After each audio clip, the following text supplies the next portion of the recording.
Makeover Monday Challenge, a weekly challenge brought to you by the Paper Crafters Library and Sunny Stampin' Studios. The purpose of Makeover Mondays is to help you learn how to take the ideas and inspiration that you find on the internet and make it your own. This challenge is strictly a work from your stash challenge. So every Monday we take a project we found on the internet and show you how to use it for inspiration and how we make it our own using supplies from our own stash. Your challenge is to do the same, and I'll give you more details at the end of this video. First off, here's today's inspiration piece, a beautiful Valentine's card by Lisa Johnson. As you can see, Lisa incorporates a lot of different elements into her card, mixing stamped borders, backgrounds, and labels. As I show you my card and how to make it, I'll share with you how I drew inspiration from Lisa's piece to create my own. So let's get started.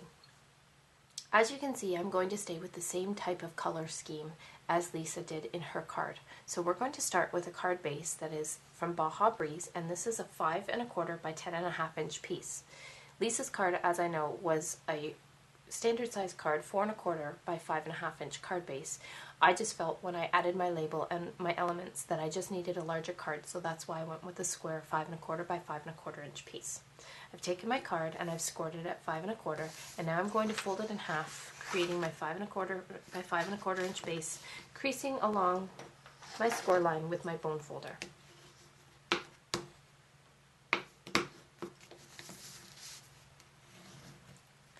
Once you have your card base folded, you're going to set this aside for a moment. You're then going to need a piece of Java cardstock that measures 5 by 5 inches. I then used a extra mat, and this is a piece of Riding Hood Red that measures 4 7/8 by 4 7/8. And in Lisa's card, she stamped her background directly onto her white cardstock, creating her pattern on the background, and I wanted to use this designer paper from Stampin' Up, and it is found in the Twitter Pated collection. So I drew my inspiration and color scheme from the designer paper, and like I said, it is quite similar to Lisa's. So you're going to need some double-sided adhesive, and you're going to mat your elements here. So just go ahead and center and stick your designer paper to the Riding Hood Red mat, and then I'm going to take this and mat this to my Java piece. And I'm just leaving equal borders on all 4 sides so that I have an equal mat all the way around. In Lisa's card, she used some stamped border elements, and I liked the idea of that, so I am going to use a similar idea with a border down my left hand side, but I'm going to use the Stampin' Up! Riding Hood Red and Stampin' Up! Baja Breeze pleated satin ribbons. I just loved them, and they coordinated beautifully with the cardstock and the designer paper, so I chose to use those instead of a stamped border. So I'm going to take and lie those on the left hand side of my card, or on the left hand side of my mat, and you're going to stick these down.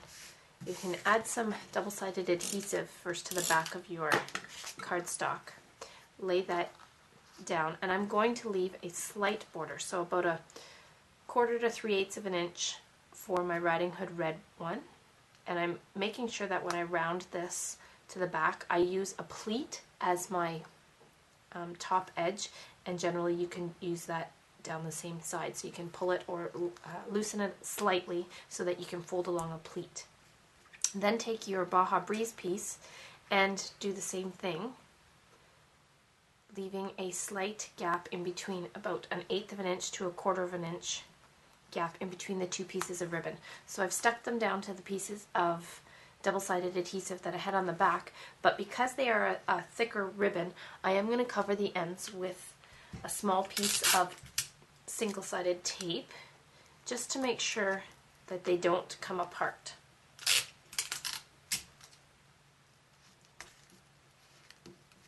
So now that you have that done, we're going to go ahead and stick this to our card front.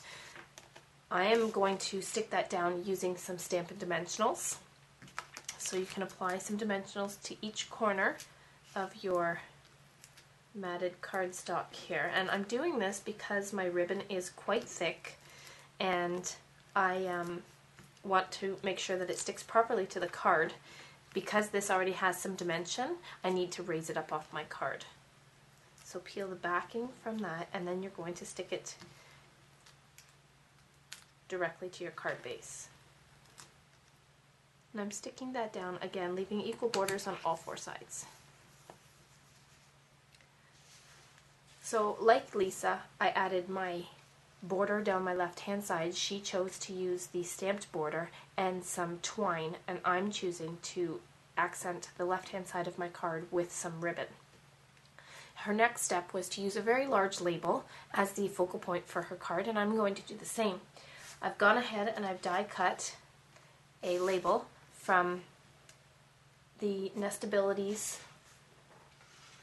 Labels 4 collection, and I've gone ahead, I've die cut and embossed it using my grand caliber. And now you're ready to stamp your greeting onto your label. When I stamped my greeting onto my label, I made sure that my label was actually flipped over to the back, so my center was recessed and the outer edges of my embossed label was actually the embossed part. So it's up to you how you do it. I just liked the center to be recessed slightly. So I'm using the stamp set from Hero Arts here, and it's called Fancy Friend, and it's a beautiful script to it, so that's why I thought it just was a nice soft script greeting, and it worked well with my designer paper. So I'm going to stamp my greeting using some Curly Espresso classic ink, and if you are using a wood stamp, you can use a Stamp-A-Jig to do this properly. Even if you are using a clear stamp, you could as well, or you can just freehand it. I'm going to use a Stamp-A-Jig. So you're going to stamp your greeting first onto your window sheet. Place this onto your greeting, or onto your label, so that your greeting is centered properly on your label. Remove your window sheet and stamp your greeting. I'm actually going to stick my label to my grid paper there with a touch of Dotto so that I can make sure when I lift off my window sheet that the label doesn't move.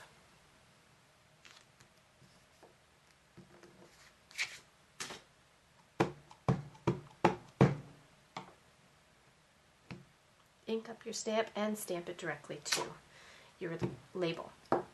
Lisa used different colors in her label to stamp her label onto the cardstock. I chose to use just one color because my accents are actually going to make my label pop a little bit more. So now that that's stamped, I'm going to set aside my ink and my stamp set, and I'm going to sponge the sides of my label here using Baja Breeze classic ink and a wedge of a stamping sponge. If you notice in Lisa's card, she not only sponged the labels, but she also sponged the outer sides of her card. I felt that because I had a bolder background that I didn't want to add that sponging, but I do want to add it to my label, so I'm just going to ink up my sponge and lightly sponge the edges of my label, working in a circular motion, pulling the ink onto the cardstock. So now that you have that complete, sponged and stamped, you can set aside your ink, and you're now going to need a scrap piece of your Java cardstock, and you're going to center, or you're going to stick your label down to your scrap piece of Java cardstock.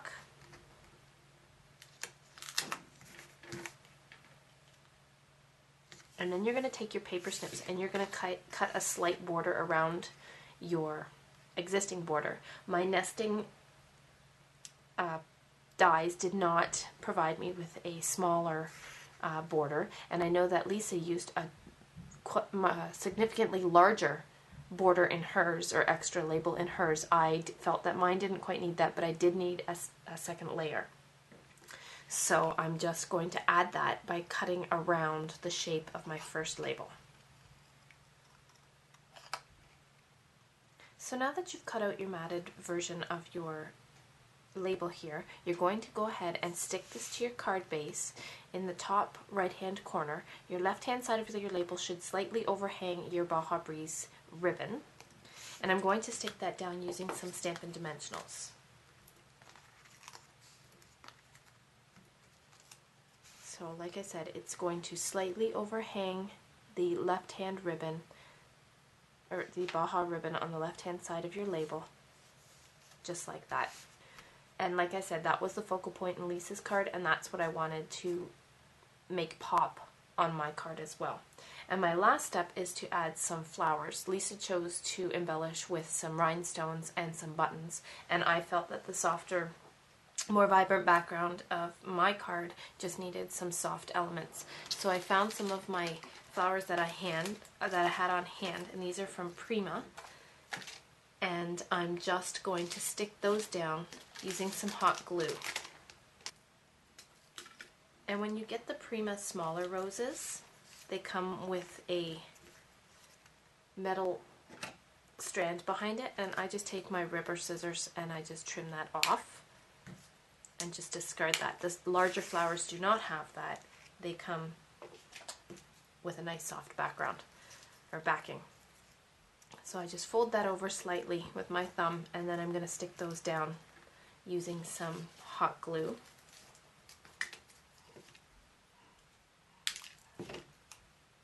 So I'm going to stick one in the top right hand corner of my label, and the other three will be in a cluster in the bottom of my label. So like I said, I'm just going to stick that down using some hot glue.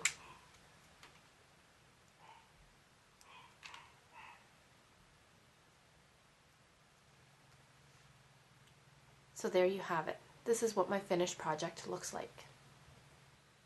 So now it's your turn. So here's how the challenge works. Create your own project using Lisa's for inspiration. While I chose to create a card, use her inspiration to create any kind of project you'd like.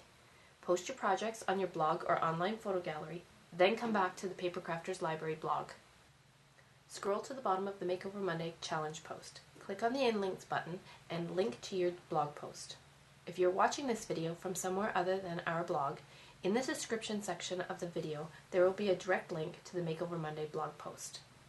We will draw one name from all the participants on Monday, January 30th, and the winner will receive one of our spring grab bags featuring over $30 of spring-themed paper crafting products.